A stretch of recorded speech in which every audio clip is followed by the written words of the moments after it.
Allora, riprendiamo, stavolta riprendiamo con il tema, quello che era il tema in scaletta peraltro. Ed è legato perché poi tutti gli aspetti economici sono emersi, abbiamo visto anche delle fatti che stanno accadendo, purtroppo non è detto che tutto sia legato necessariamente ad aspetti religiosi, ci sono cose da sistemare, arriviamo a noi e quindi a quello che ci avete chiesto voi cittadini, anche molti imprenditori, partite IVA che ci seguono, dicendo vedere, analizzate anche la pubblica amministrazione, guardate dove ci sono effettivamente gli sprechi e i costi. Fatto sta che il secondo commissario se n'è andato anche lui, anche Perotti dopo Cottarelli. Allora, vediamo il contributo che sarebbe stata la nostra copertina.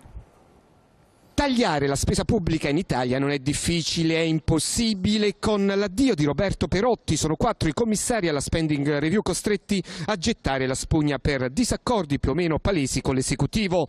Non mi sentivo troppo utile in questo momento le motivazioni espresse dal professor Perotti per le sue dimissioni. D'altronde nella legge di stabilità il taglio della spesa è stato ridimensionato a circa 6 miliardi dagli oltre 10 previsti in un primo momento, per non parlare poi dei 40 richiesti da Cottarelli, il predecessore di Perotti, alla scomoda poltrona della spending review. Un punto debole per il governo dunque, che rinvia ancora una volta l'intervento radicale sulla spesa pubblica nella legge di stabilità, che ora si trova all'esame del Senato con oltre 3.500 emendamenti presentati. Diverse le novità richieste alla manovra del governo, soprattutto sul fronte della casa. Si parte dalla possibile abolizione dell'IMU e della Tasi anche sulle seconde case che verranno date in comodato a genitori o figli. Inoltre anche i separati costretti a lasciare la propria abitazione all'ex coniuge per ordine del giudice potrebbero essere esonerati a pagamento delle imposte sulla casa, ossia da IMU e Tasi. Eccoci qua. Prego, avvocato. No, scusa che ho interrotto. No, stavo dicendo sì. per questa proposta demagogica di togliere la tassa sulla prima casa per le coppie separate e divorziate. Non è bello dirsi, e anzi dovrei tacere, perché è un'esperienza professionale, ma mai come negli ultimi anni abbiamo dovuto fare, l'abbiamo scoperto a posteriori, separazioni fasulle solo per avere i benefici fiscali che dalla separazione derivano ai coniugi. Figuriamoci se introducono questa disposizione, quante separazioni pseudo veritiere o addirittura fasulle, del tutto fasulle, si dovranno fare. Perché purtroppo quando vi è ristrettezza dei mezzi la gente è costretta anche a vendere la propria dignità, perché questa è la realtà. Questo è il dramma.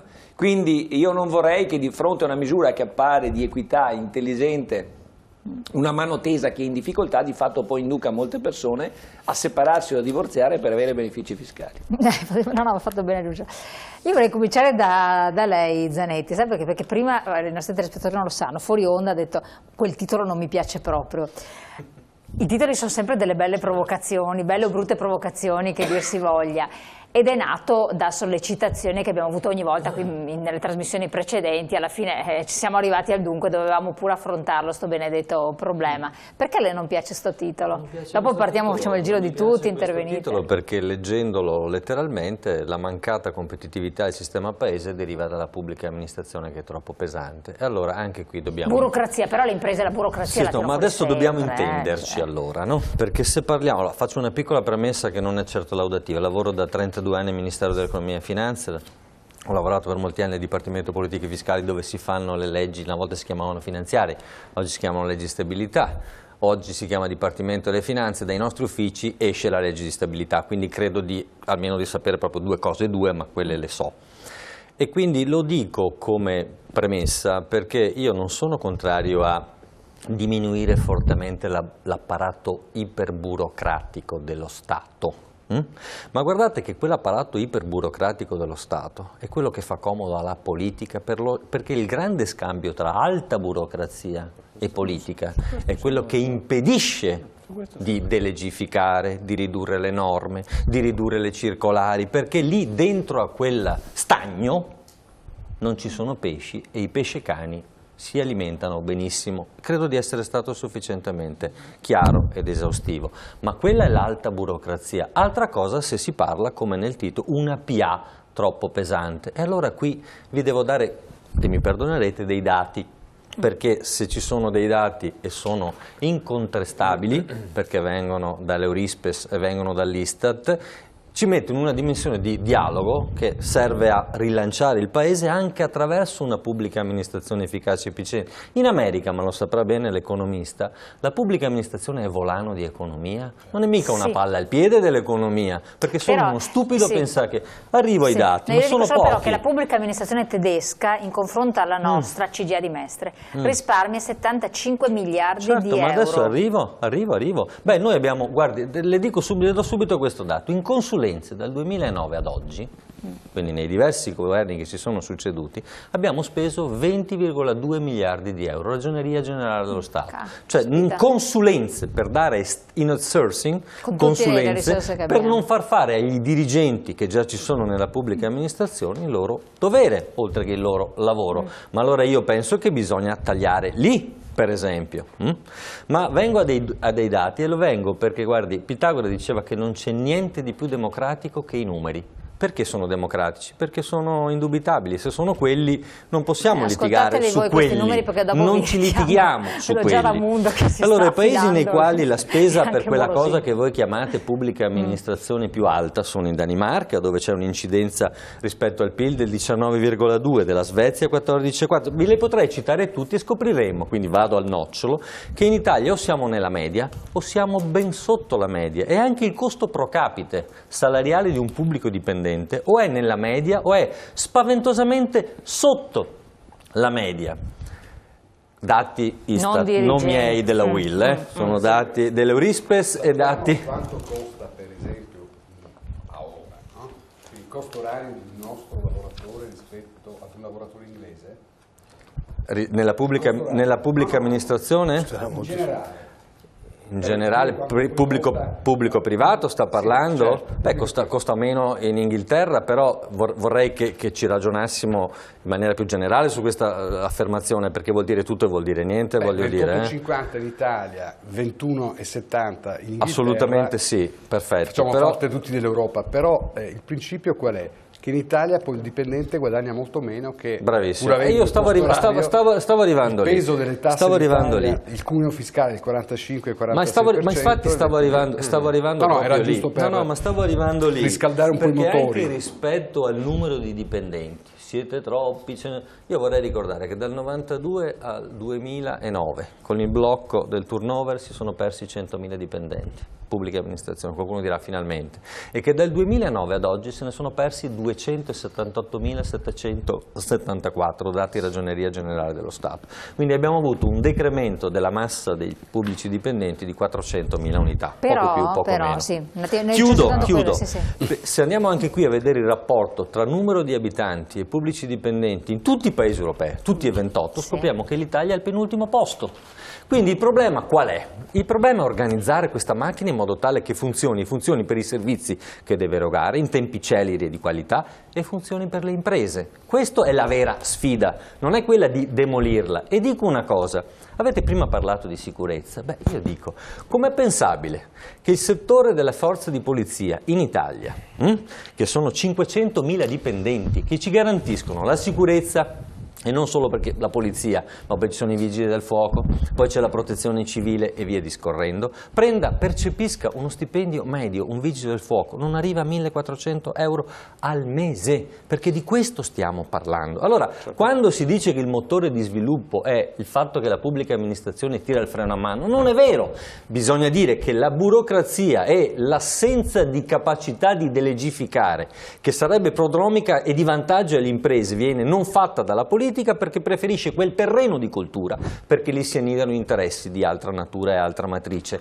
E dico anche che una buona pubblica amministrazione farebbe bene ai cittadini, che sono poi quelli che rivendicano i famosi diritti incomprimibili, una sanità di qualità, una giustizia di qualità, una sicurezza di qualità, e vogliamo mettere per ultima, ma che per me è per prima, un'istruzione di qualità. Forse se fossimo un pochino tutti più istruiti, alcuni, come dire, gap culturali che poi hanno riflesso anche nell'interpretazione del nostro mondo, forse non li avremmo. Allora la pubblica amministrazione è un terreno dove merita di essere riconsiderato, anche perché lo ricordo, 2015-2016 non è che non si fa la spending review. La spending review in questo biennio ammonta, legge di stabilità appena varata, a 19,7 miliardi di euro, che non sono proprio banalità. 7,2 sono i trasferimenti dimezzati nei comuni. 2015 già una parte fatta, 7,2 ma tutto a danno delle regioni e comuni.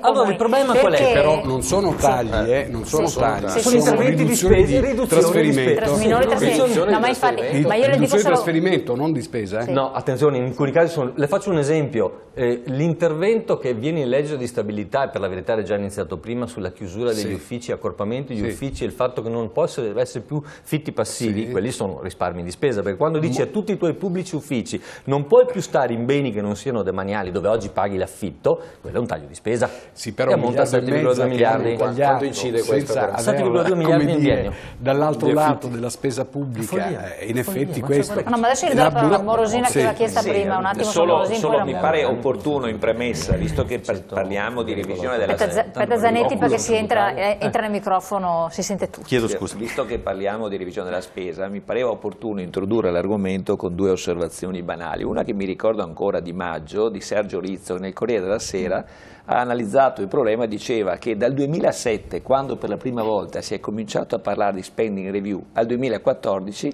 la spesa pubblica è aumentata esattamente di 107 miliardi. Questa è la prima chicca. Però guardi caso è diminuita la spesa per il personale in quello ma stesso periodo, ma adesso le fornisco un po' di dati miliardi. curiosi che non sono miei, non sono interpretazione.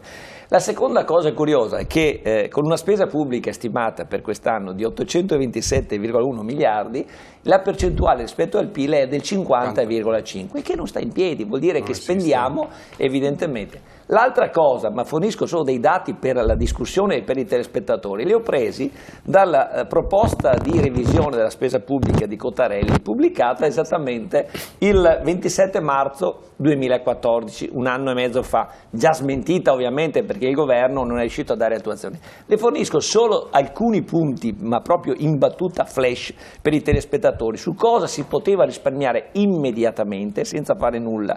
Dice Cottarelli a pagina 9: la legge italiana richiede la pubblicazione di ogni bando e risultati di appalto eccedenti euro 200.000 su quotidiani, oltre sulla Gazzetta Ufficiale.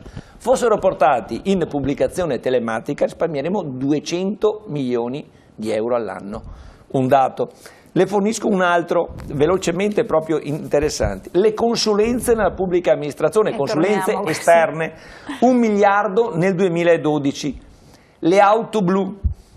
Il Regno Unito ha 90 auto blu per tutto il governo, noi il governo ne ha 1500 più 3700, senza contare quelle grigie, perché ci sono le blu e ci sono le grigie, no? Che sappiamo che fanno una 60.000. Altro dato, la polizia, che peraltro in Italia è un poliziotto ogni 466 cittadini, in sicurezza si chiama. Sicurezza. In Finlandia è un poliziotto ogni 148 cittadini, voglio dire molto più di qualità. Ma andiamo a Cipro che ha uno ogni 630, anche qui si potrebbe risparmiare molto, dice lui. Altro passaggio che avevo evidenziato interessantissimo è quella, adesso non me lo trovo più, delle